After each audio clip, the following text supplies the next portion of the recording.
For today's video, magluluto tayo ngayon ng sinigang na hito. Paltat ang tawag namin sa isdang ito.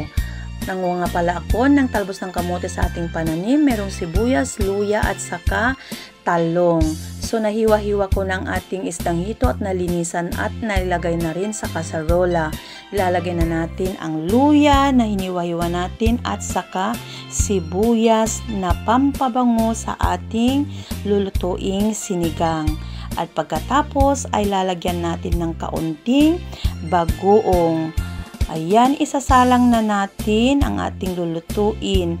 Hintayin nating kumulo at kumunti ang bagoong na ating inilagay.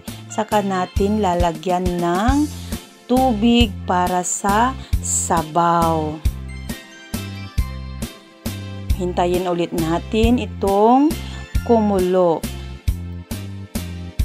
Pag kumulo na, haluin lamang ito ng dahan-dahan kasi madali lamang itong madurog.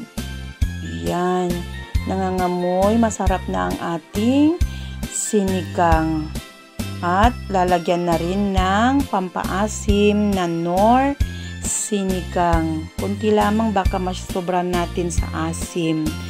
Ayan, pag kumulo na, ilalagay na natin ang gulay na talong. Nahiwa-hiwa ko nga pala ng pahaba ang ating talong. Tatakpan ulit natin. At pag kumulo na, ilalagay natin ang talbos ng kamote. Masarap siya kapag maraming gulay na isinasahog sa ating sinigang. Ayan, takpan ulit at hintayin natin kumulo at maluto ang ating mga gulay. Ayan, naamoy ko na ang asim sarap ng ating sinigang na hito. Ayan, luto na. Isa-serve na natin habang ito ay mainit-init pa para makapagsabaw na tayo. Masarap ito kapag tag-ulan, lalo na kapag mainit-init pa ang sabaw. Try nyo ring magluto ng sinigang na hito. Masarap ito na ulam naming mga Ilocano.